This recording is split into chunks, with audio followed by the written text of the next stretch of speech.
Buffalo's gonna win it both. We've seen why the Buffalo Bills are en route to the playoffs. Come on now, the Bills are making it happen now. Stand up now, come on and shout. Buffalo Bills go undefeated. And we're going to the Super Bowl, yeah. Now, baby, come on, come on. No one Come on circles the and wagon shout. like the Buffalo Bills.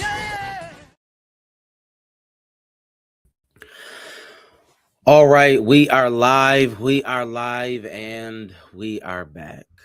Welcome to another episode of the Overdue Bills podcast, and I guess we got somber notes going on today. Definitely got some somber notes going on today. We lost. There may be people on this podcast that predicted the loss, but we're definitely going to talk about. We're going to talk about it. But before we do that, I do want to, talk to the cast. I want to talk to, y'all. I'm just gonna ask wake it up, man. Wake it up, man. I don't want to wake it up. Wake it up, man. I don't want to wake it up, but I do want to ask. And I guess I'll start with Raz since he want to scream. Hey, so eulogy we doing today, right? Relax. Raz, Wake it up. What is your emotions right now as it relates to the team? Are you mad? Are you sick? Are you numb? Or are you already in next season mode?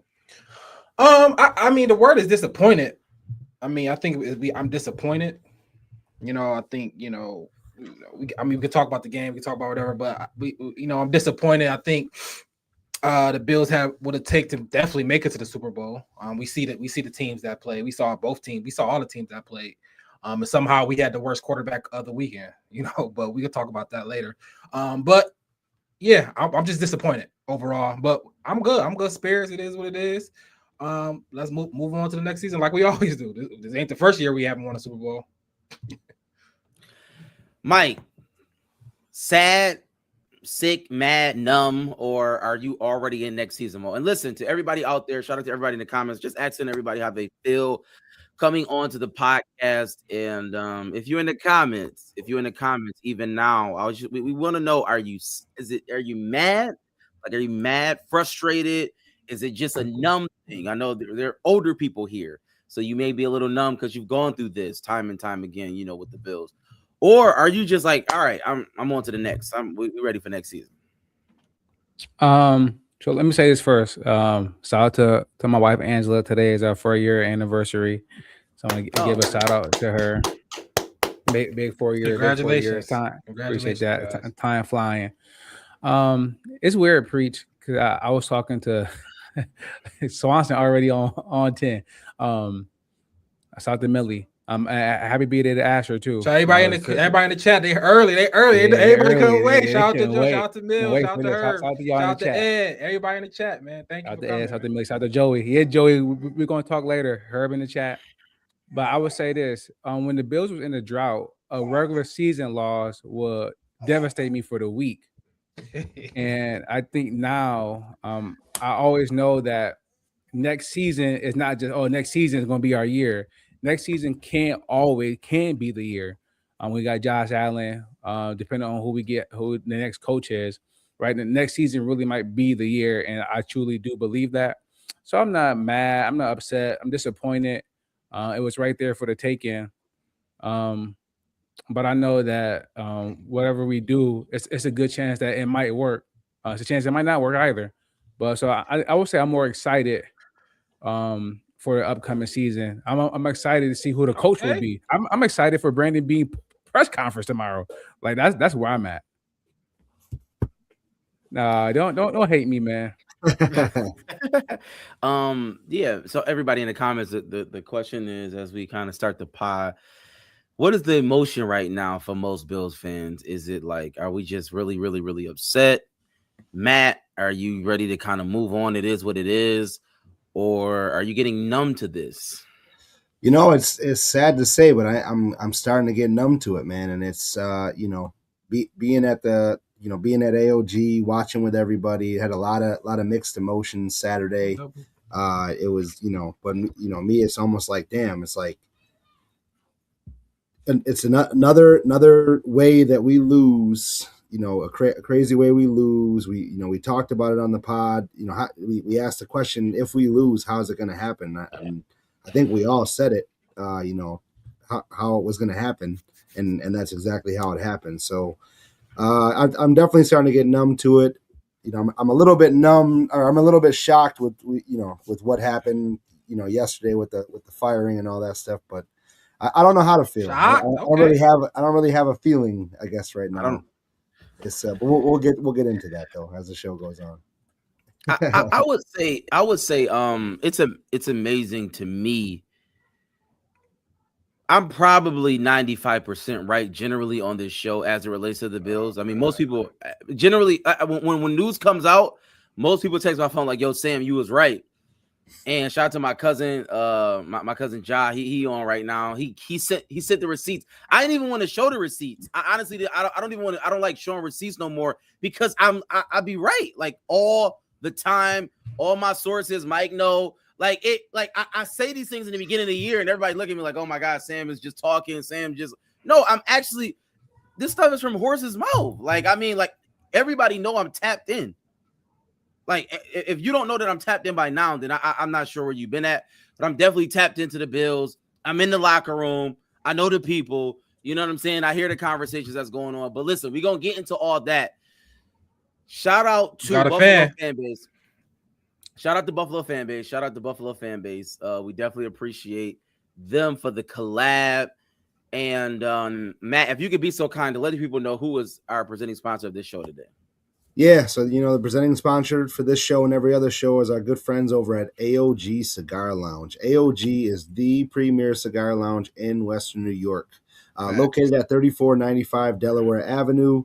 AOG is the cigar lounge to go in and enjoy a game, catch up with friends, and get some work done. Anything you got to do. It's definitely a great spot to go to. They have an awesome selection of cigars and then drinks to pair with it. They got flight specials, beer bucket specials, a lot of amazing things they have going on at their lounge. Just celebrated their 2-year anniversary. It was a great time. Definitely go in, take advantage of all their awesome prices and awesome selection today, and tell them the Overdue Bills sent you. Shout out to the AOG Cigar Lounge. Definitely appreciate them throughout the whole season. They've been rocking with us. Can't say enough about that. And I want everybody to know, even right now, overduebillspod.com, overduebillspod.com. Definitely want you to go to the website. Shout out to Mills, silent partner. He's been doing a lot of great things on the website. And want you to go there and look at it. Go to the website right now and look at it. Also, we want you to go to our Overdue Bills podcast on YouTube. Go to the Overdue Bills podcast at YouTube. Definitely want you to subscribe to our YouTube page. We tried to hit 500 subscribers. Season's not over yet. So we got a lot to talk about. We definitely gonna have a few more shows because we definitely listen. This is not the last show of the season. We're definitely gonna talk about some more things because I listen. I got a lot of sources, and I don't know if I'm gonna drop the biggest one today. Like, it's a press conference tomorrow, and I'm gonna just leave it at that. That's the cliffhanger.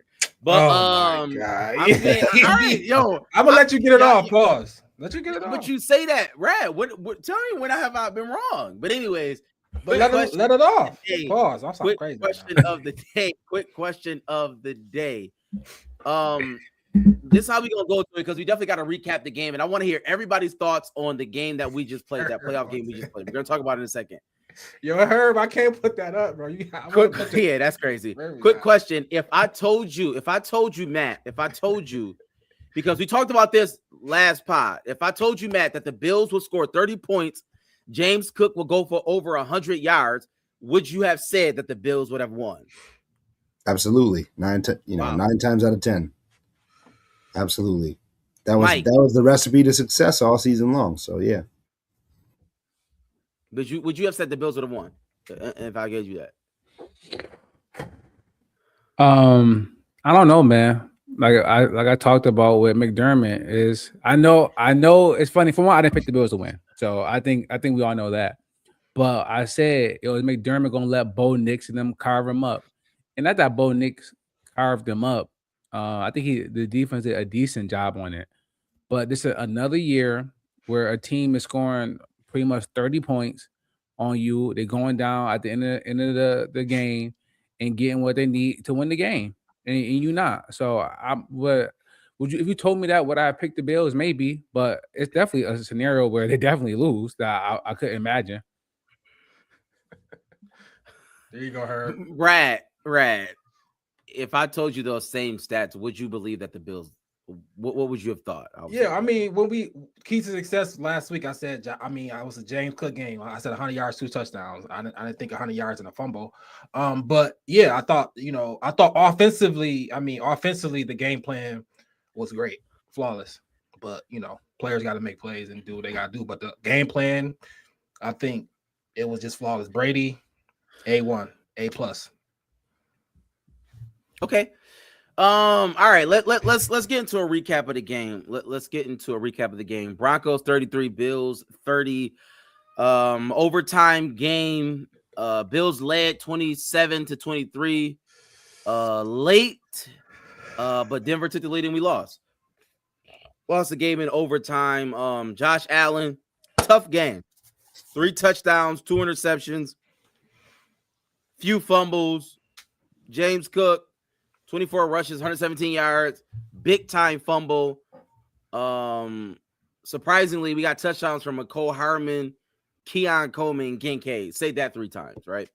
But a few turning points in the game, and you can pinpoint those things if you want to as we recap the game. But my one big question, I'm gonna go to Matt first. My one big question, I want everybody else to answer this in the comments right now. My one big question is, was this loss more about turnovers or situational defense late? Was this loss for you, Matt, and everybody in the comments, and especially I want Swanson to answer this, was this loss more about the turnovers we had or the situational defense that showed up late in the game? I'm going to say it's more so about the turnovers we had. I mean, if you just break down each of the turnovers, right? We are driving down the field easy. James Cook fumbles in the red zone. We go out 14-3 there. It's a huge thing. They get the ball, they score off that fumble. The next turnover, the Curtis Samuel interception. If big arm Josh in the high altitude throws that into the end zone, that's 6. He underthrew him. Curtis had to come back. Curtis Samuel would have caught the ball. I thought he would have 100% caught the ball. He had him beat by 5 yards. Do you have any evidence of that? I watched him at Ohio State do it all the time, so I did. And I watched him in the playoffs last year too. Maybe he don't catch the ball, but Denver player don't. How about that one? But not have the defense. But then another huge one right before the half. We're down 7. I was talking to my brother. I'm like, all right, we get the ball at half, no problem. We're going to be down 7. We're going to come down scoring. Them boys tie it up. Josh goes into whatever mode, fumbles, gives them the ball back. They score off that. Then you got another, all of the turnovers in that game were huge because they turned out to be either points for the Broncos or absolute killers for us, or just very controversial for us. So I'm going to say if we don't turn the ball over 3 times in that game, we win that game by 2 touchdowns, and that's kind of my stance on it. And that was a huge one for me. Mike, you feel the same way? I don't. I look at turnovers differently than a lot of people. Because if I told you that the Bills punted 5 times, if I told Rad or Matt, hey, the Bills going to punt 5 times in this game, do the Bills win? They both probably say yes, right? So I do think that the fumbles are obviously different because they fumbled like in Broncos territory. Right? The 2 interceptions were almost arm punts. But at the end of the day, I agree with that. If the Bills are up by 1 at the 14-yard line with the ball, and to score to go up by 8 or go for 2 and go up by 9, I'm taking that, bro. Like, turn the ball over, whatever you want. We right here to go win the game. And Josh Allen missed a pass, and then the defense let us down, and didn't make a stop. So I'm saying it's more on situational, the late defense than the turnover. Because at the end of the day, the turnovers we were still right there to win the game, and we didn't make the plays. So I'm blaming that. I'm not blaming the turnovers. Rad, you the tiebreaker. Yeah, it has to be the turnovers. I really, I obviously gonna talk about the coaching, but the coaching I thought the game plan on both sides was hit well. You know what I'm saying? I thought, you know what I mean, that on both sides of the ball, even in overtime, we got to stop. You kick it to them, we get to stop.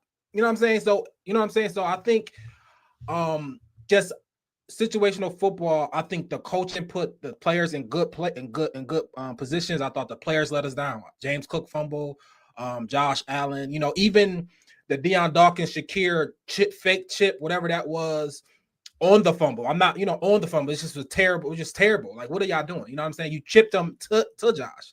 So I think the players just, it was weird. I thought, but the coaching, I thought was good. I think the turnovers killed us. We lost by 3. We had 5 turnovers. We lost, 5-1, and we lost by 3. You know what I'm saying? And we gave it to them. We gave them the game even with 5 turnovers. We was that much better than them. We was the better team up and down. We watched it. When you watched it, we was better. It's just an unexcusable loss in my explanation, and a lot. It just goes to the turnovers. It's just a sloppy play of overall. You know what I mean? I would just say this. Hopefully, Josh Allen, if he got a cape, if he wear a cape under his coat, go take it off and go burn it. You don't have to be Superman, bro. Leave that for the pundits and us to say that you are, but do you actually believe in you are? It's probably is hindering us, and that was lost in that game. You don't got to believe you Superman. You're Josh Allen. Be Josh Allen. Okay, and let me ask everybody this. Rat, you thought that Josh Allen was acting like Superman because he threw turnovers? Is that what you're saying? No, the play before halftime was clearly a Superman type of effort. Like, what are you doing? Like, what are we doing? You running? It was 5 seconds. You run in the middle of the field with a ball. Like, what? Only thing that can happen. Why do you think we ran a play? Because we thought we had a good. We thought we had a smart quarterback that's gonna make a smart play. If it's not there, throw it away. Not try to run down the middle of the field. Like, what were you gonna do? If you like, what was he gonna do?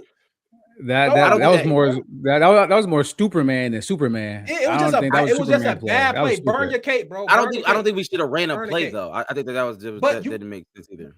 What? But Sam, if you, I'm just saying, two things can be true. That Josh Allen made a bad play. That's fine. It was a bad call. Maybe you don't run a play. Tony Romo even said it in the moment.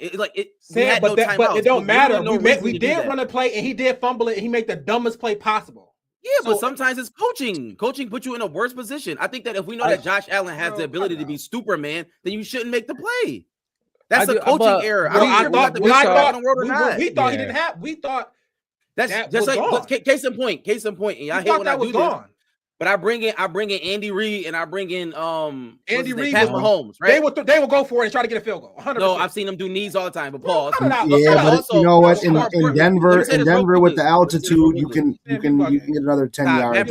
Let me say this. You can try to get another 10 yards out of a kick. Let me say this before we start that part. What I'm saying is that sometimes you got to take that out of the person's hand, and I've seen multiple times. I'm not saying that's not true. That's taking it out. But what he did was ridiculous. Hands. That's all I'm saying. Yeah. You don't see Pat Mahomes. You don't see Pat Mahomes doing anything. There's a reason for that. Was it ridiculous or not? Yeah, I would say this. If we had, because I thought we were going to take a knee and just take it to half and regroup. I did think that, but we saw Mahomes go down there in 13 seconds. Obviously, we didn't have any touchdowns. Any timeouts. But the Jaguars just the week before went down there and got a kickoff with 0 seconds left. It's not like it's so to leave points on the board, it was 17 it's not something that I love. If it's any quarterback that can make a play to get down there, it's Josh Allen. Now, should I take a knee? Yes, probably. But only person to blame here is Josh Allen. Like to even talk about the coaching decision. I don't understand the other point. Yep. I really don't get it. Yeah, don't call the play. I do. That's think the point. Take a knee, but don't take a knee. But don't take a knee because you think Josh Allen gonna mess up. If you think Josh Allen gonna mess up, then we got bigger issues. Can I ask a question to everybody? Everybody got kids on this podcast, correct? No. If your kid has either a disability or they can't do something, you as a parent should put them in a position to do that. That is idiotic. That's the problem with the world today. That is your issue. Like what's the next question? This is exactly what I'm saying. Y'all never hear that. Case in point. Let's talk about it because let's extrapolate this conversation, right? Because what you're saying is the most painful stat is Josh Allen 4 giveaways. But other people may be saying that the late touchdown drive and putting certain players in certain positions, not running zone, not having help in the back of Dane Jackson and so many other players is an issue. I've heard that. So I'm asking everybody out there, do anybody have a problem with Sean McDermott defensive calls when certain players went out? He played man against certain other players. Dane Jackson came in the game. He got torched, right? People have said that it may have been some safety help back there. It was not. I'm just asking the question. I'm only asking the question because people were saying these things. Matt, how do you feel about that? I mean, it's just a whole other issue with obviously it was better coaching by Sean Payton attacking the new person coming in. You see it time and time again. Yeah. That's what the greats do. A guy goes down, you get injured. Tony Romo said it a bunch of times. You attack the guy who's subbing in. Guys are playing well in that spot. Cam Lewis went down. Savage, you went at him the first play. Trey White was playing good all game long. He goes down for a play. Dane Jackson comes in fresh in a big moment. You attack them. They did the same thing to Pat Mahomes did the same thing to Kyrie Irving last year. It's the same. It's the same formula. I don't blame McDermott for that. I don't. I'm just asking a question. Yeah. Mike, how do you feel about it? Yeah, I do give more credit to Peyton. I talked about this last week with Cohen. It's like, bro, once Hancock got in there, like, bro, throw the ball to whoever he's checking. But at the same time, I'm torn because if this was basketball and somebody sub in and we pressing or you playing man and Mills get in the game, are you going to switch the zone? Yes. I mean, coaches do it all the time. But what's coaches literally do that all the time. Yeah, coaches literally do that all the time. If you can't defend, I feel you. I agree. Got one job. The coach literally only has one job to evaluate your players, and if you have a bad player, don't put them in a bad position. But thank you, Ed. Thank you, Ed. We're in a spot where we have to have players like that, whether it's injuries, whether it's a waiver blunder by Brandon Bean. You know, he's starting early. You know, it is what it is. We are in a position where we had those players, and McDermott, I think he coached up a group of players that we would not see normally on the field. I think he coached them up. He did a hell of a job with those players. And that was literally the only positive player they had the whole second half. Yeah. Like they was pulling out another shutout in the second half. Again, that's what that's what we've been doing. They was shutting out this team another half. Trey White get hurt, things happen, but we still should have won that game. I mean, I don't think, I agree. It's been next man up all season long, but sometimes the next man up ain't the best man. And they exploited that. Yeah. What Mike said, I give it to Sean Payton. Sean Payton he's a great player. That is the point, though. I think we're rushing past the point. I'm not denying a next man up mentality, and that is what he's been preaching. But having a next man up mentality doesn't take the onus off a coach from coaching the players and calling the right play for that moment.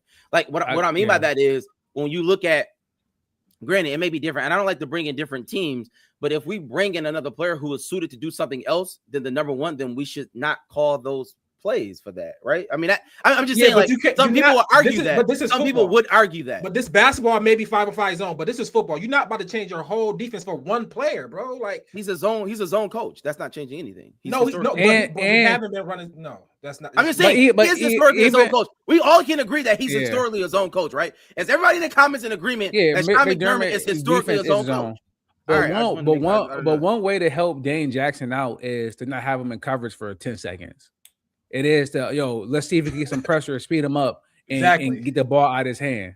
But granted, my bad, Mike. We just have the worst D line of all time, so it didn't matter. He stood back there for 10 seconds. That was I personally didn't know that.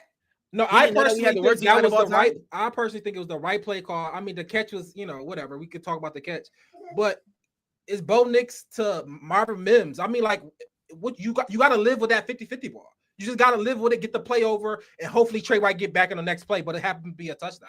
I'm not mad at Sean McDermott or Babbage for that play. I think the defensive calls, I think, like I said, the coaching was fine. It was good to me. The players didn't make their plays. Or just kill themselves. I mean, because we can push this conversation forward, because before we get to what everybody wants to talk about, I think it's important to talk about the people who we still have right now, right? And obviously the front office Pagula did not believe that. I'm assuming Sean McDermott, he didn't have the winning formula for the biggest games. And they're not wrong because we've lost all the biggest games under Sean McDermott. That is a legitimate fact. I'm not making that up. That's not engaging hyperbole. If you just look at our history, we lose all the biggest games when Sean McDermott is the coach. That is a legitimate fact, y'all. I mean, people can get mad. Every playoff game is a big game. We won playoff games, so I can't say he 8 and 7. I said the biggest. I'm talking about the biggest games we have played. We've lost. Yeah, but if you play in the playoff, you know what I'm saying. You play. That's the biggest game. No, regardless of whatever you say, you can try to slice it up and try. I'm just saying, it's a fact. But it's one of those. Yeah, he didn't win the Super Bowl. Well, we lost. We haven't won the Super Bowl. Understand? That's the point what I'm making. So cool. Let's extrapolate this, right? Because since we're talking about, because I believe that everybody is upset about the loss. I believe everybody is saying that we're a better team than the Denver Broncos, but I also believe that 100%. Most people in the comments. I'm not saying that. I'm not saying that. Okay, Mike is not saying that, but everybody else. But I want everybody in the comments to answer this question. I want everybody in the comments to answer this question because I think my cousin had hit me even before the game, and he said that, and he's on Mike's line, that the Denver Broncos had a chip on their shoulder from last year or whatever. But I want to hold that because Josh Allen. People are saying that we lost this game because of Josh Allen. Is that fair? I think it's fair. I'm asking everybody in the comments. My blame probably he gets like 99.8% of it. Okay, he gets a lot of it. Rad, we lost because of Josh Allen. Matt, we lost because of Josh Allen. Mike, do you believe we lost the game because of Josh Allen? I won't be contrarian. I say yes. We lost the game because of Josh Allen. Anybody else in the comments? I just want to be clear amongst all of us Bills fans. Did we or did we not lose the game because he knows that? We lost the game because of Josh Allen. Josh Allen stood up on a press conference and said that he is the reason why we lost. All right, we can all agree on that. But my question is, right? Was this a situation where Josh Allen had the haywire gene and he just lost control of what he was doing? Or is this indicative of the player that we have? Like, can he not show up in big moments? Is this like how do y'all feel about Josh Allen? Only one of his turnovers to me was chaotic, sugar high Josh at the half. I don't know what that was. Honestly, I've never seen a worse place. It was when bad coaches put you in that position. That's listen, I know, right. Ignore that. I haven't seen. I tell you to drive on ice, you might slip. Yeah, that was a terrible. I don't know what Josh was trying to do. I'm not sure if he had a brain fart, if he thought it was the fourth quarter, not the second. I don't know. But that was the only issue. Like the fumble after halftime, could he have better pocket presence and felt it? Maybe. But I literally, Shakira was like a little speed boost. Yeah. And let Benito get right to him. And the two picks, to me, I've been complaining about Josh Allen deep passes for 4 or 5 years. Wow. He don't throw a great deep ball. I think Drake May throw a much better deep ball than Josh. And I think this offseason, Josh needs to get back in the lab and really work on his deep passes. Either they throw it too far or he throw them short. And both of them was short. And that's why both of them were intercepted. We can discuss the Brandon Cooks one if that was a catch or not later. But I don't think those weren't bad passes or they weren't bad ideas. They were just bad execution. Yeah, I was going to say they're good ideas with bad execution for sure. I think let's be real. Josh has been great in the playoffs. In the beginning of this, I said Josh level is going to rise. In the Jaguars game, it rose, right? He had a regression despite far his worst playoff game, maybe since his first one, the Houston one, when he was just throwing the ball everywhere. But that, I mean, that's what it is. But we got to be okay, not okay, but you can't be great in every playoff game. We just seen Patrick Mahomes, the great Patrick Mahomes, had a terrible Super Bowl against Philly, like the worst game I've ever seen him play. So, he entitled. So I'm not like, he was bad. Yes, he was bad. And yes, it was a bad game, but Josh Allen's still a top 2 quarterback in the NFL. He has more good games than bad games. He had more great playoff games than bad playoff games. And if he played the same game again, I think he would be better. So even though I am mad at Josh Allen, no, this is not indicative of the player because the last 6 playoff games has been great. You know what I'm saying? What are you talking about? He's been great. He's one of the best playoff quarterbacks in history based on stats. That's just stats. You know what I mean? So, no, it's not indicative of the player. Josh Allen's great. He just had a bad game. I wasn't gonna do this pod. I really wasn't, but I have to. I'm forced to do it because I'm consistent on this pod, and everybody know I've been consistent on this pod about this. I've been saying this for years now. I've literally been saying this for years. Mills said it in our group message. I've said for years, trade Josh Allen for 6 first-round picks. I've said that on this podcast multiple times that we should trade Josh Allen for 6 first-round picks. And the reason being is because of this. I just don't see the big game in it. And I'm not saying that he's not a great player. I'm not saying that he can't reach a great height. He's shown it, MVP. Shout out to him. But all I'm saying is decision-making is a big thing. And what I've seen when we played the Texans in that one game in 2019, the Lord showed me then. Like, I seen it. I didn't need to see anymore. I didn't need to see anymore. Something is not right.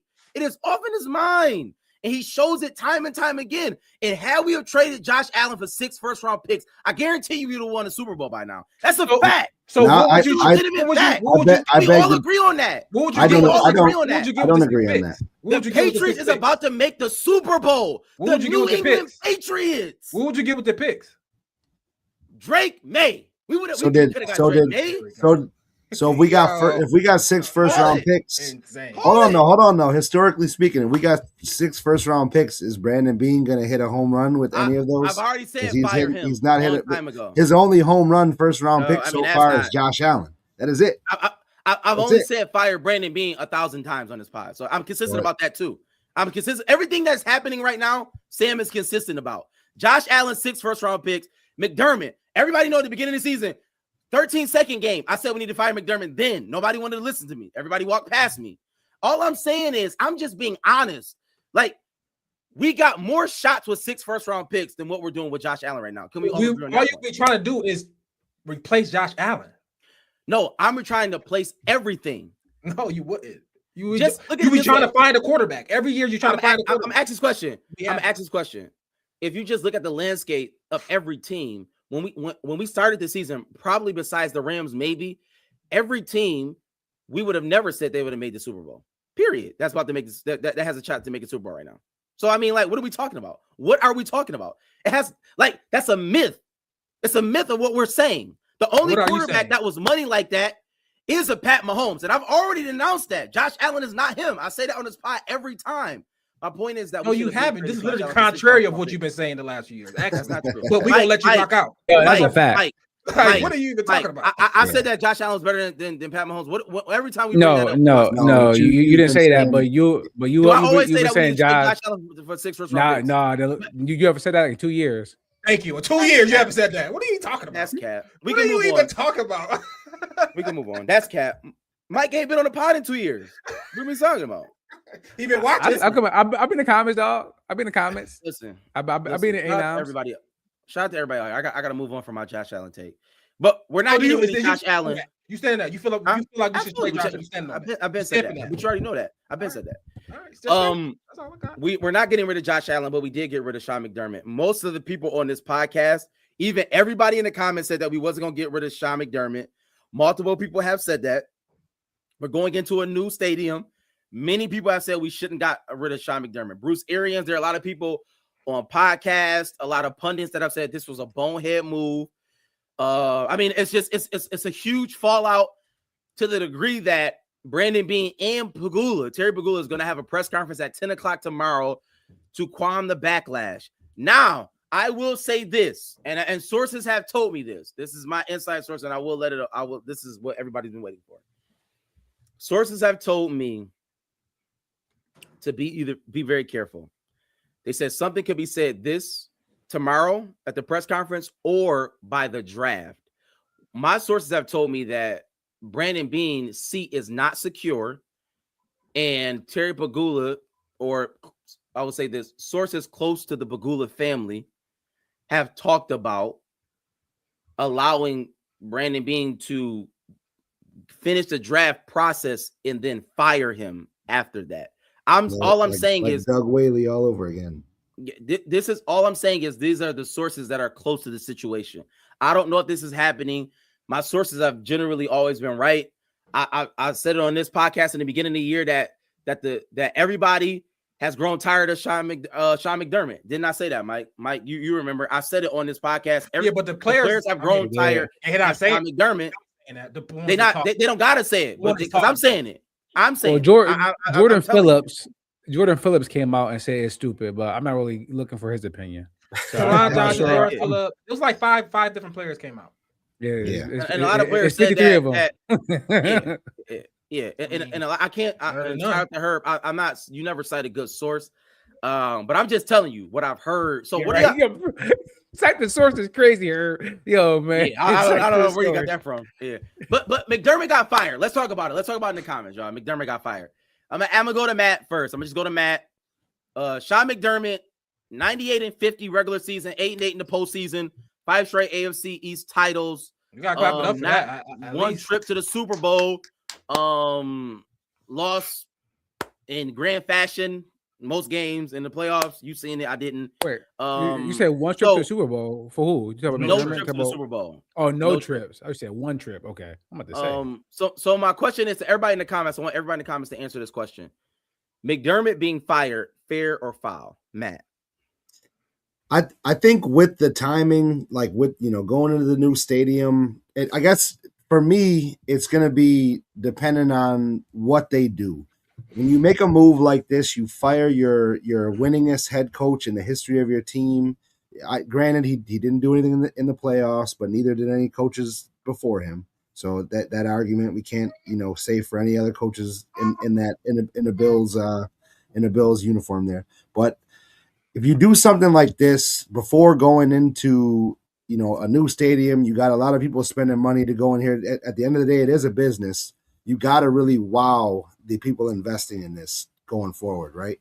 So the next move has to be a really great move, I think, for the Pagulas, or else I think it'll be really ugly. If you don't think people will go to the stadium, Matt? Is that what you're saying? I'm telling you, people will go to the stadium, but I think a lot of people will back out of things if this turns out to be ugly. You'll get a year or two out of it, and then it'll get ugly like it was when I first bought season tickets, and I could buy them for $400 for the season. Sound good to me. There's people that, like you said, it is a business, right? It's something that people are really dumping a lot of money into, and when you pull a move like this, a guy and you get rid of a guy who's for the most part I think loved in the city and things like that, you have to bring somebody in who's gonna have immediate success. And that's go ahead, Matt. I'm sorry. No, go ahead. No, you're good. Josh Allen is the lead vocal, and McDermott and everybody else is just the backups. They're not even guitarists. Like, as long as Josh Allen is on that field, people will go to the games. No, and I can agree with that, but also too, you have this winning. You have this winning culture, obviously, because of Josh, but McDermott does play a huge hand in that because he is the dude that came in and changed everything around. True. Absolutely. That's true. Fair or foul, Brad? I'm gonna start. I think ultimately it's gonna be fair, but I start with love. Shout out to Sean McDermott. He's definitely the best coach I've seen in the Bills. I can go through the list of the Bills coaches. It was just bad. 1 year. Are we not saying Marv because we are younger? I said the best coach I've seen. We were just on the scene when Marv was at his and at the worst, he's the second greatest coach in Bills history. Yes. Let's do that. That's easy. That's an easy given, right? So like you said, 9 years, 8 playoff appearances. I seen a stat since 2020, we got the most points, the least points allowed, and the most wins in the regular season. So he's a great regular season coach. 5 divisions, we are almost not spoiled, but expectations is high for the Bills now, right? Obviously having Josh Allen, but he broke this drought without Josh Allen.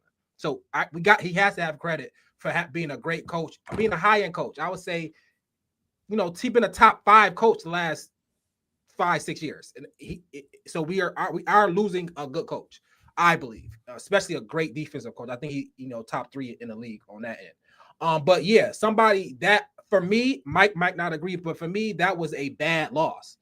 It's almost inexcusable loss. I think we were way better than Denver. And we was way better. And like I said, this is the worst Bills team in his tenure. And I feel like we was the better team on that field still, right? And we lost in that fashion. So I think somebody had to be held accountable. Somebody had to be held accountable. Josh not gonna be held accountable in that way. I think he felt it, but though? I'm saying Josh wasn't going to be held to. You can't. I mean, I don't. You believe you want to get rid of Josh? I don't. So somebody had to be even in that. But I'm just saying, okay, like, but okay, even if we don't get rid of Josh, how can you hold Josh accountable without getting rid of him? Firing his head coach. What are you talking about? Firing everybody? Like people how is that holding Josh accountable? Because obviously this is only he only had one head coach his whole tenure, right? So losing your head coach and possibly losing your offensive coordinator. Losing the people that you grown comfort with because of bad offensive coordinators, bro. No, I'm talking about losing your head coach. Somebody had to be held accountable. And for me, I understand why it's Sean McDermott. That loss is bad. We could talk about Brandon Beane. The people want Brandon Beane being fired, but I believe Sean McDermott had to be the one to go first. If your source is right about being let go later, but I believe Sean McDermott because the games is matter. You lost the game, all right? The game is lost. I mean, and I feel like he know that, right? And I feel like at the end of the day, I'm gonna stop talking. I believe he overplayed his hand, right? The reports come out about 5 weeks ago. He talked about him as he sat down with Pagula and Bean, and he talked about how he don't feel like this roster is good enough to win a Super Bowl. And whatever he did, I think that was just overplaying his hand. Like that showed that one, he don't believe anymore. And when he did have a top 2-3 roster, he didn't win it. So what happened when in 2022, when you had a top 5 roster, when you had defense, when you had 10 Pro Bowlers, why didn't you win then? So you come and sitting down and talk about I don't have the players. Where when you did have the players, when Brandon Beane did give you that roster, you didn't win it either. So it was some type of grace he needed to give Brandon Beane, and I think he overplayed his hand. And I think that and the other things is the reason why you just had to let him go. Because it was definitely a power vacuum, a power struggle there, and I don't think they like that.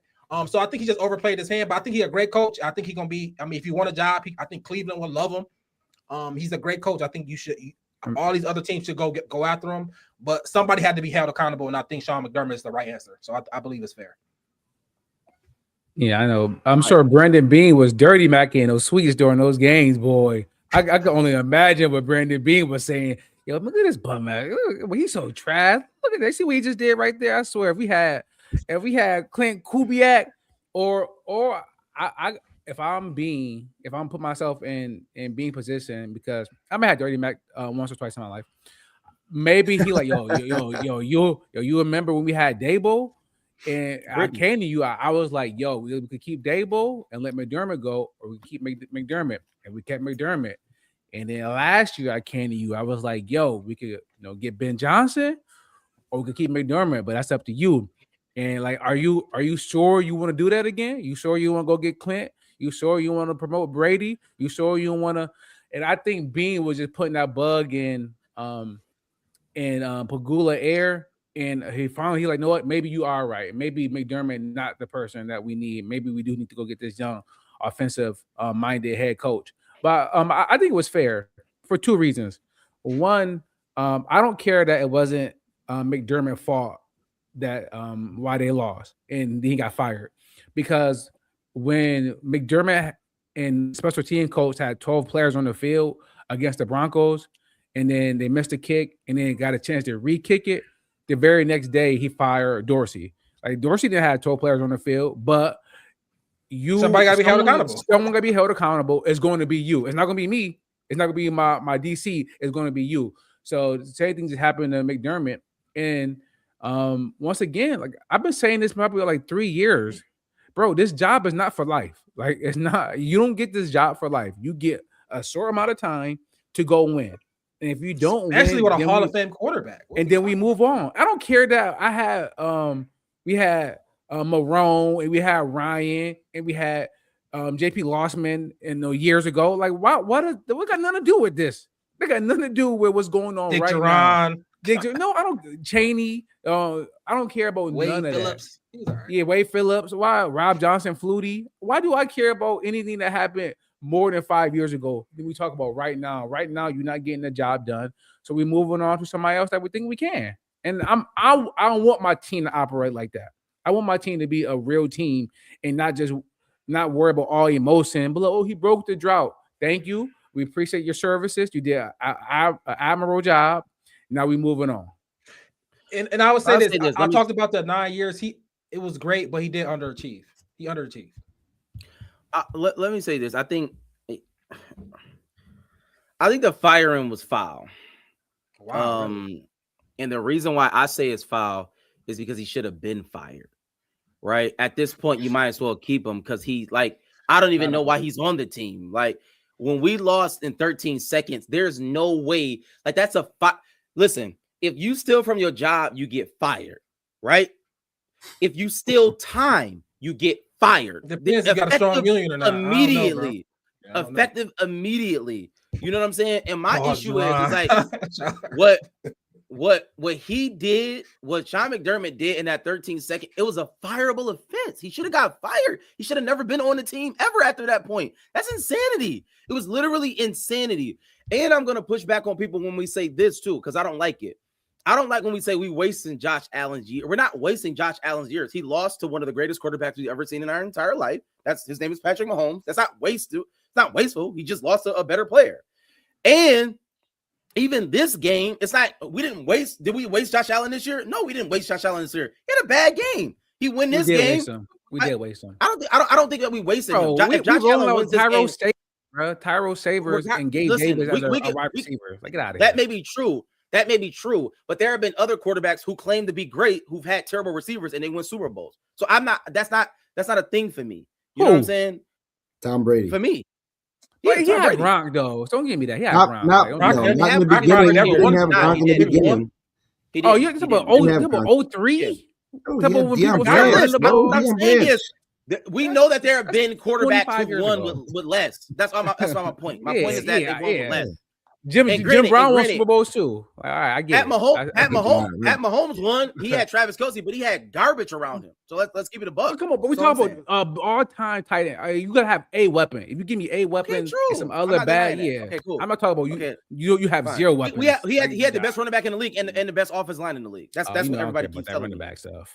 That's what everybody. He had enough to win. But the point is, I will like I said.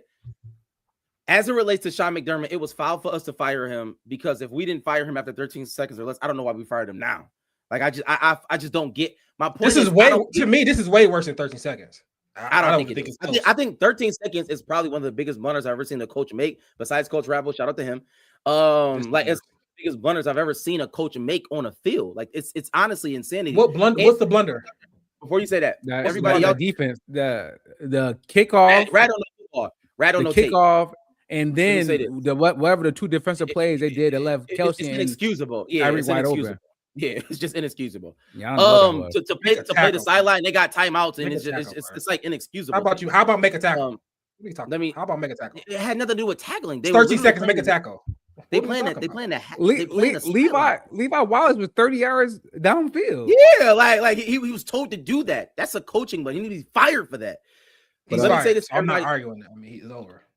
Combination of both things is why he's fired. I'll say that. So it don't really matter. Combination of both.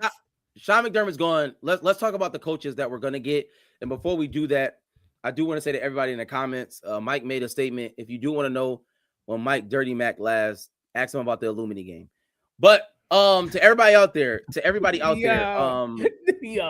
relates to our head coach, we want to know who we're going to get, right? Yeah. We're going to talk about Brandon Beane last because I got a lot of thoughts. Mike Vrabel, and I said he was a better coach. It pans out. Sean Payton, McDonald, Sean McVay. They're the last four, right? We don't have a coach now. So I'm going to ask everybody in the comments. I want everybody in the comments right now to put who they want as the next head coach of the Buffalo Bills. Some people have thrown out Brian Daboll. Some people have thrown out Joe Brady. Some people have thrown out Clint Kubiak. Some people have thrown out Davis Webb from the Broncos. Some people have thrown out Jesse Minter, defensive coordinator of the Chargers. I've even saw Robert Saleh, but he's gone now. That would be insane. Mike McDaniel, I've heard. Frank Wright. I mean, they're you know what I mean, many names that's thrown out there. So I'm gonna go to Matt. Matt, as far as the one you want to replace Sean McDermott, because obviously we need a head coach now. Who do you say?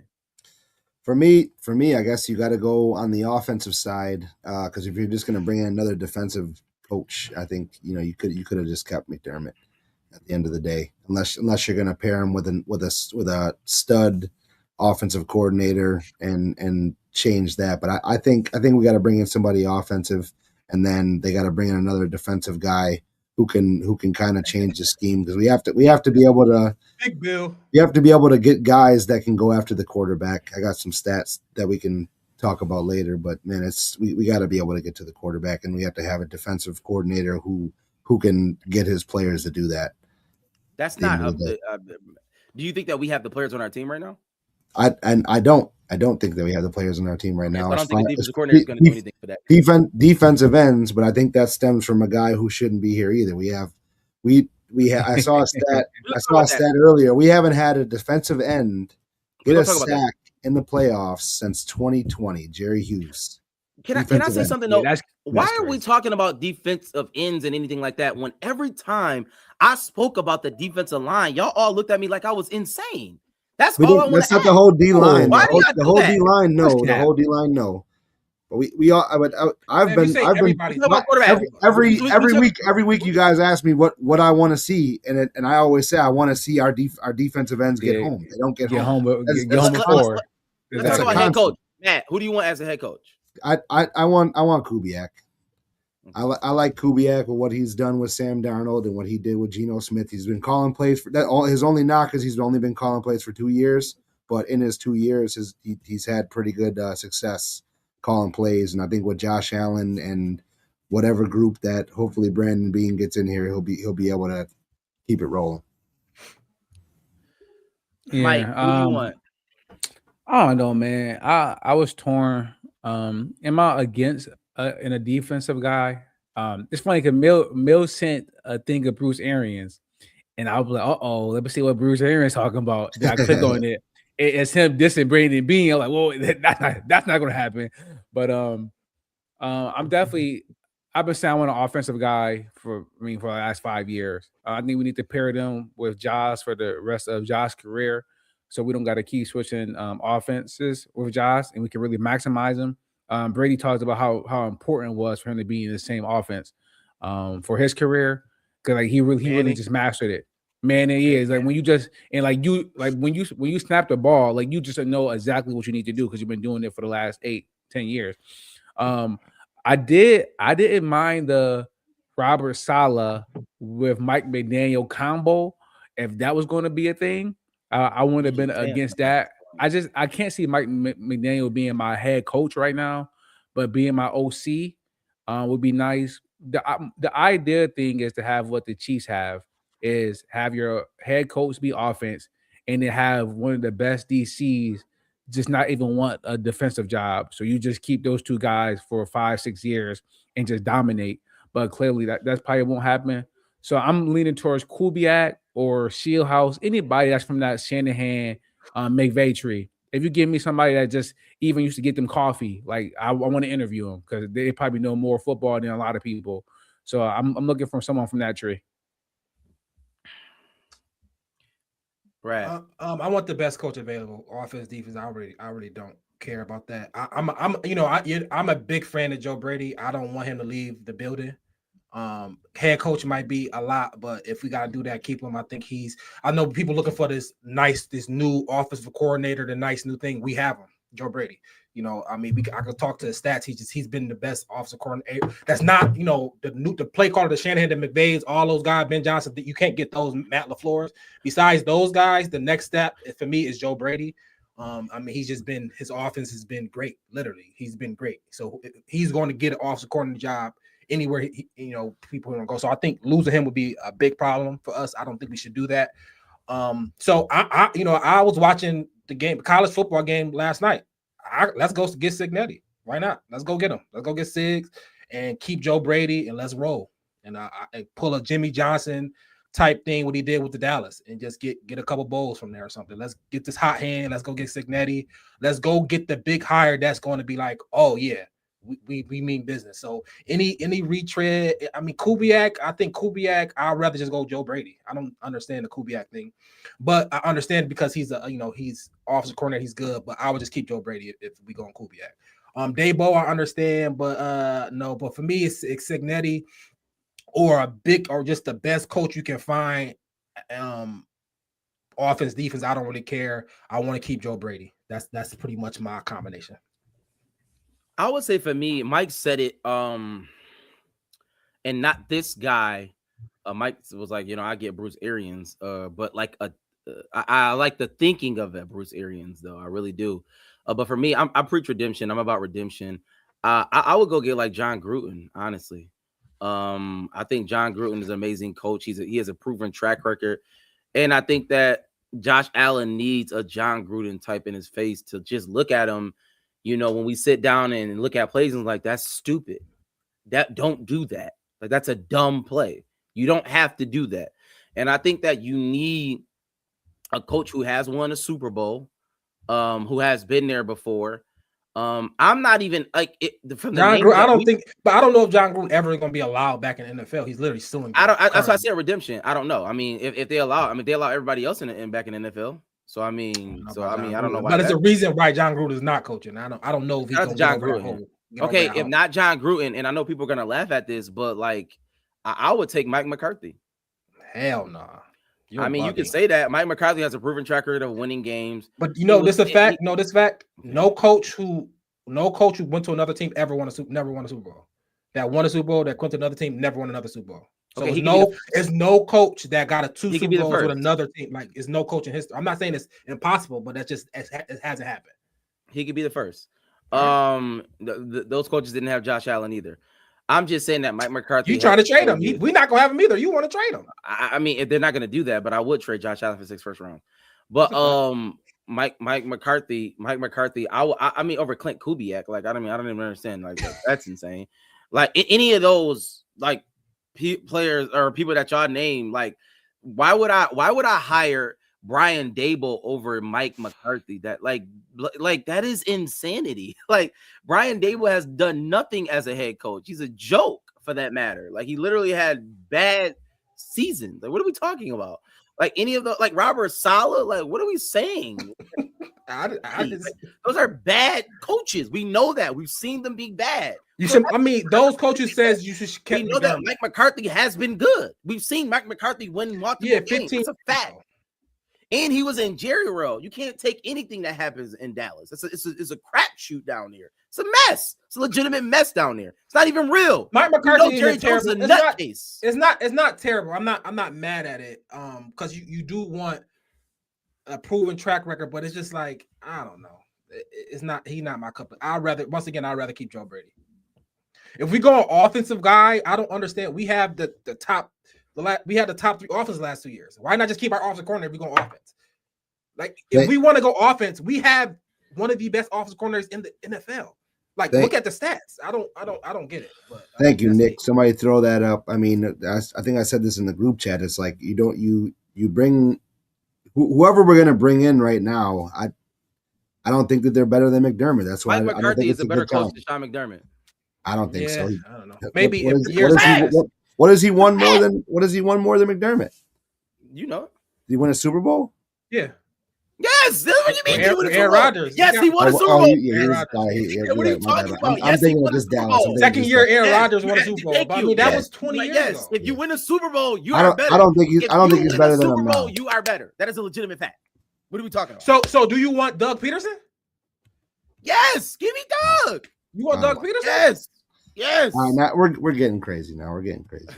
Well, call up Dungy. Doug Peterson is a better coach than Robert Saleh, Clint Kubiak, or any of these other names that you get. Than Brian Dable. Peterson what just had Jaguars and they looked bad with him. They looked terrible. Okay, but terrible. Just because that may be fine. But I've just seen Brian Dable look bad. Like every coach you're not gonna name, I'm telling you, they look bad, just as worse. I at least want somebody who won a Super Bowl. At least, go get Cignetti, bro. Let's go.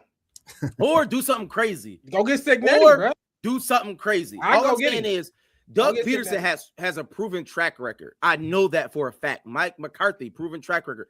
John Gruden, Jim Caldwell, for God's sakes. Like, there's some people, y'all say that, but I don't. Either we gonna go new and hot. Like, what's the kid from Notre Dame? Marcus Freeman. Like something like something idiotic like that. Either we go that way or we go tried and true. I'm not gonna go middle of the road. If we go middle of the road, that's it's a mute point. And let me say this. Let me say this. You would have preferred John Harbaugh. Let me say this real quick. Let me say this. No, because he wanted too much money. Let me say this real quick. Let me say this real quick. Let's go, Swanson. Don't let him go. For people saying that the coach is not going to be better than Sean McDermott, that cannot be true. But also, if you divorce your wife, are you going to say that this wife is not going to be better than that one? Let's just stop saying that, y'all. All right, can we move past that? Because that's wait. Now, what if you had a good wife that cheated on you? Then the next one still got to be better. So it's different. It's nuance, right? It's nuance. Let me ask this question though. Because we got to get off the show. Because we're at Wildin'. I guess you're no longer good. A lot of people are saying that Sean McDermott shouldn't have got fired. Brandon Beane should have got fired, right? Or they both should have got fired, which I'm a proponent of. But Matt, if we could talk about the Brandon Beane, everybody in the comments, what do y'all got to say about Brandon Beane? Do y'all think Brandon Beane should have been fired? Do y'all think Brandon Beane should have got a raise? And let me say this to everybody who may be new on the show coming. Let me say this real quick. I got okay. My sources have said this. Brandon Beane, this is what my sources have said, that is close to the Pagulas. I'll say it that way. They have said that be careful about saying that we kept Brandon Beane because they may allow him to just do the draft and then fire him after the draft. Right? This is what they're saying. That's definitely been talked about. That's definitely been floated around. So people, so just take that for what you want. My sources close to the Pagulas, have said that we're waiting after the draft. They may probably fire Brandon Beane. But what you gonna say? I'm just saying, people keep saying that the greatest coach of all time is out there. Is it possible if we bring back Bill Belichick, would you lose your mind? Because you want somebody tried and true. Is Bill Belichick is the definition of that?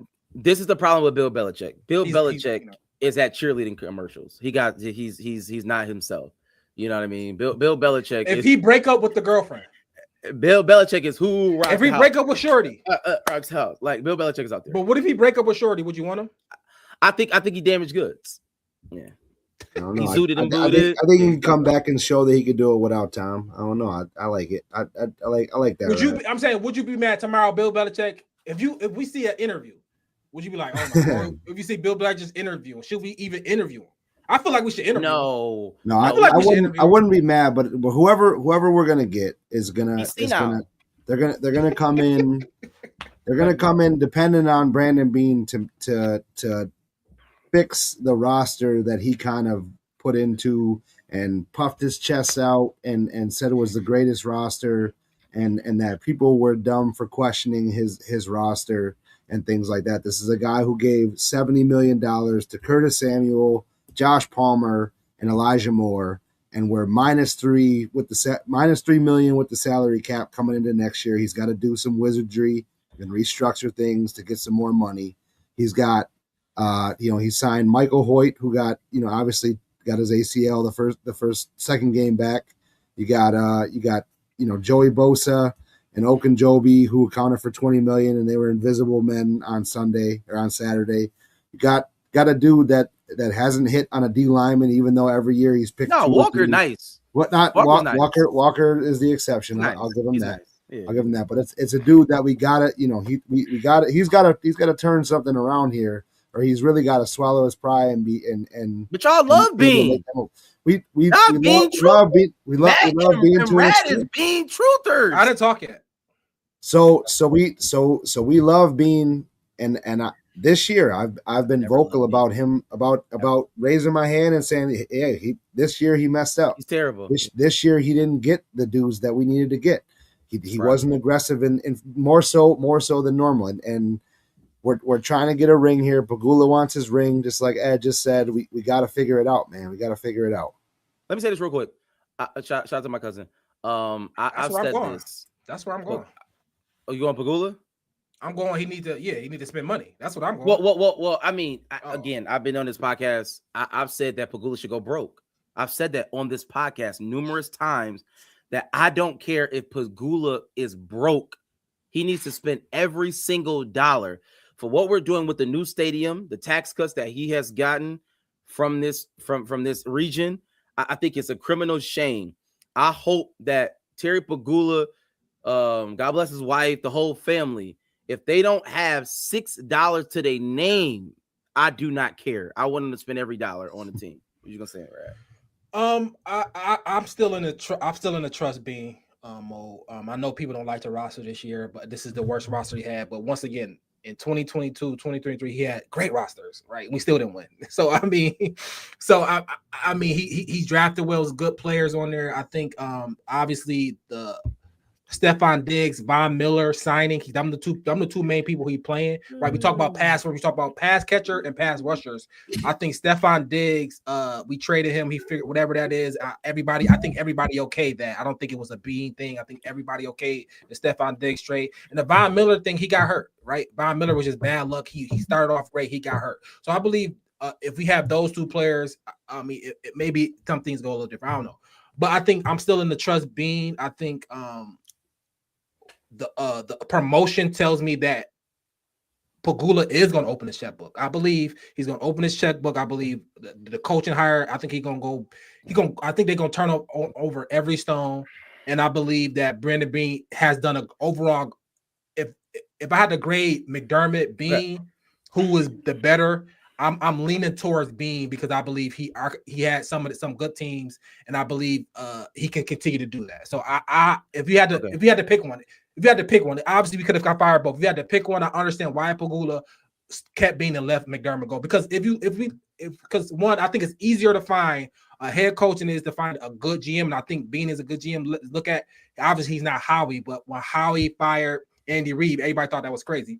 He done got 2 head coaches that won Super Bowl since then. Howie did that. So in the Ravens have had 2 coaches that won Super Bowl, right? So a good GM, which I think Beane was trending towards, is harder to find than a good head coach. So I understand why Pegula kept him, and I'm fine with that, and I trust him. If he don't get it done, I mean, you just obviously just fire him, but I understand why he kept him, and I still trust him.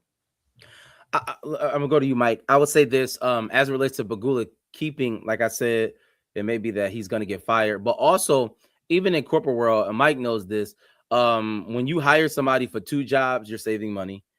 And when somebody, I mean, it's a fact. That's a fact. When you hire somebody to be a GM and whatever his other nonsense title is, that's saving money because that's another position. Not, you know what I mean? You might as well give it to AI at that point, right? But I do want to say this about Brandon Beane, because I've said that Brandon Beane should have been fired a long time ago. I've been very vocal on this podcast about it.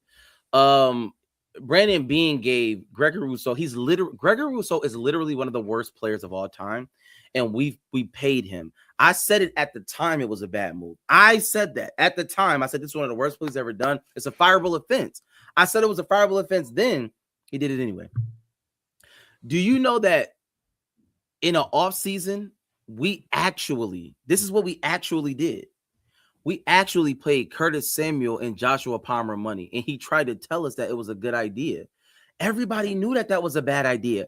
Curtis Samuel is a bad football player, and he has been bad his entire life. Joshua Palmer has never been good. It's a fact. I can't make this stuff up. And he actually did it, and then told us it was a good thing, and got upset when we said you ain't got no pass catchers. All I'm saying is he's a bad. What about Benford? You like Benford? Yeah, I do like Benford. Is he a top? You said he's the best corner in football. Dead clock is right twice a day. Oh, okay. So I say don't peel him. It's rain. It's real. Yeah, like I mean, like okay. And we've you like Cole Bishop? Said, though, How good is Cole Bishop? No, I don't like him. We always said Beane hits in day 3 all the time. He doesn't though. Like that's a myth too, though. You gotta stop saying that. But he's the worst day 1 GM. Like you like the rookie cornerback? You think he got potential? No. I think that we have a lot of bad players. What about the O-line? You like the O-line? No. I think what about James Cook? You like James Cook? Do you like James Cook? Do you like Kincaid? No, I don't like Kincaid, but he hit on James Cook. Okay. All right. Yeah. So how many players on the field, Rad? Oh, wait. How many players on the field? Do you like the signing of Shaq Thompson? Rad, how many players is on the field? Do you like bringing back Poyer? Mike, how many players? Bringing back Trey White help this season? Mike, 48. 53-man roster, 48 on the field. We talking about 5 players. Mike, naming way more than 5 players. How do you feel about Brandon Beane, Mike? How's my Wi-Fi? I'm doing a little janky over here right now. It's a little janky. And shout out to Mills. Shout out to our silent partner. Mills said that Shady's. Yeah, I don't know if y'all seen this clip. He compared Calvin Benjamin to who was it? Sammy Watkins. He compared Sammy Watkins. I mean, take that for what it's worth. I'm not saying that Beane is a total dud, but what I am saying, yeah, he's proven himself to be a bad GM though. No, he's definitely got to get. He's got a lot of work to do. He's got because Beane should have been fired too, man. Pagula chose Beane over McDermott, and now Beane has to show that McDermott was the problem. He let the wide receiver cupboard get bare, and he picked the worst D lineman of all time. Like, bro, like get out of here. Like, hit the road, Jack. We apologize for Mike's internet. He got. I know. Mike got Verizon internet, y'all. But does anybody else have any other thoughts on the team as a whole? Anybody have any other thoughts on the team? He drafted Boogie Basham. Like, what are we like? He's a terrible. Yeah, like, but y'all all. But we are revisionist history, bro. Like, I was there. I'm telling me that. I was there. Why do you do that? I was there. We love Beane. He was the draft. No, don't. Please don't ever say that. I love Beane because you know I didn't. He traded for Stephon Diggs. Everybody thought that was crazy. He traded for Stephon Diggs. Everybody on this podcast know that I hated Beane. All the things he's done. He was the architect of this team. He's the architect of this team, and this is the best team in I was always over against it. In a decade, multiple decades. He's the architect of this team, and I've always been against him. The 13 seconds game is on Beane. No, like what are we talking? I think now that's that's 5 years ago. Ultimately, the Stephon Diggs trade is what it is. But that team that I saw Saturday should have beat the Denver Broncos. So what are we talking about? So can we get back to that? Who should have won that game? Like, who fault was that for that game? That's not a Brandon Beane issue with that game. What are we talking about? That team should have beat that team. And we should be playing in New England versus the Patriots, and we should win that game too. This architect team, it kind of is Beane fault. It kind of is somewhat Beane fault because he let Ingram go. And the fact that we had to bring back Trey White and Poyer, it's like, bro, what you been doing for the last 4 years while they were away? He brought them back, and they. What do you mean? Oh, they were. Benford and the rookie is hurt. And Benford, talking about our secondary. No, the secondary is going to be great. Cole Bishop is going to be a safety. Benford and our rookie is going to be a good. What are we talking? The secondary is great. It's going to be good. It's going to be a top 5 secondary next year. And he did that. He did that. What are we talking about? I don't think he did that. I think that was coaching. I think like McDermott said, letting go Ingram for Darius Slay. Might come back to bite them. Our first round pick was hurt. McDermott was right about that. But our first round pick was not in the. He was hurt. So what? So everybody fifth corner is terrible. What are y'all talking about? Rad, you are the GM. Tell me a fifth corner. Name a fifth corner in the NFL. Tell me. Kyer Elam, the one that he drafted. Name a fifth corner in the NFL. I just named one. Kyer Elam. He's bad. He drafted. He's bad. You're right. He's bad. You're right. Why did he draft him? He drafted Benford that same year. In the 5th round. It don't matter when he drafted him. He drafted him in the same year, right? Yeah, he drafted Bernard. And we coached him up. We coached him up. All right, cut it out. Awesome. Day one Let's Beane talk. is now. We talking now. Like everything you say. Hit the road. Beane could have left too. Like, get out of here. Beane could have been got out of here. You can't have it both ways to say that Sean McDermott is a good coach and Beane is just like that. You can't have it both ways. Why I can't? I just told you. If Sean McDermott and can I say something? I just said since 2020, he's number one in scoring, number one in points allowed, and the most wins in the regular season. That's this team since 2020. Yeah. Somebody get credit for that. So where are these players at on the top 100? Somebody gets credit for that. Where these players at for all pros? Where these players at making a Pro Bowl? Where these players in 2022 we had 10 Pro Bowlers. Well, yeah, bro. We had good players 5 years ago. You're right. Who architect that team, bro? In 20. No, you know, I was a huge Beane fan. He's been trash the last 3 years. Baltimore Ravens have all the Pro Bowlers every year. Nah, nigga, he could go. They have all the Pro Bowlers every year. What do Pro Bowlers get you? Tell me what do Pro Bowlers get you? Well, that don't get you nothing. But that's just not what a GM does. I'm talking about. I told you what my issues is, and I laid it out for you. His name is Gregory Rousseau. 80 million. Fire him. Period. That's all I'm saying. Joshua Palmer. Fire him. Period. Curtis Samuel. Fire him. Period. Do you want to keep? Do I gotta keep doing this? Do I? We should have won that game. He's a bad GM. What are we talking about? What else? Those players stay hard, and we should have won that game. Hire Elam. None of y'all talking about. That's why Sean McDermott is one of the worst players of all time. So sat there and said, "What happened? What are we talking McDermott about? should have won that game." Miko Harmon dropped the pass. Brandon Cooks dropped the pass. Who dropped the pass? Miko Harmon and Brandon Cooks. The receivers that we had to have. That was a bad throw by Josh. Let's be real. Oh my God! Well, I think we had a 32-year-old journeyman. I think it was a miscommunication. I think Josh thought that Harmon was going to flatten out wide open. I think he thought he was going to flatten out. What do you mean he's wide open? Either way, we got we're moving on to our next move. We got the press conference tomorrow. To hopefully it's firing Bean. Hopefully it's cool. Like clearly not. He got an upgrade. Clearly not. He got an upgrade too. I'm cleaning the house. Most of the time, I don't understand. Most of the time, he's not a good GM. He's a good GM. He's a terrible GM. Most of the everybody time, gonna hit and miss. It's gonna be hit and misses on every team. He obviously in it. For me, it's his philosophy. I've been telling you, like his philosophy at the drafts to me been my biggest issue for like the last 3-4 years. Even when we had Diggs and Gabe Davis and stuff, it's like, bro, you just cool with Gabe Davis being your second best wide receiver, or you don't want to try to get better nowhere. And y'all know I was big on that. And for me, that's when Bean lost me, when his philosophy in the draft. I think he trashed now. He was good. I think he trashed now. Hopefully he get back to being good. The receiver thing we had. You don't have to answer the receiver thing. We got bad receivers, Raz. Nothing to talk about. We had good receivers. What happened when we had the good receivers? We got to move on. Like, what are we talking about? It was nice. So it was nice. We was nice, and then what happened? That the coaching got fired. That's the reason. That's 13 seconds. The ping pong. They were ping ponging on bad. NFL. They was ping ponging. One was terrible. One was the other was terrible. Like we have the number. I'm back. Do y'all know that? McDermott, they was fighting each other. McDermott was like, I want to be bad. And then Bean said, I'm gonna be even worse. And then McDermott said, I gotta be bad. Like, all right, we're going. Bro, we got the number 2 too long. Let me say this. We're leaving. We're leaving the conversation, Rat. We're leaving the conversation. What's the best receivers left now? Bro, like, I do want to say this: when you give somebody a promotion, I've seen them be fired. Who on the Patriots? Right after that. But Matt, did anybody win the contest? Matt, did anybody win the contest? Yes, we had a contest winner. We had 2 prizes. Daryl Hahn won the contest this week. It's our last contest of the year. Daryl Hahn.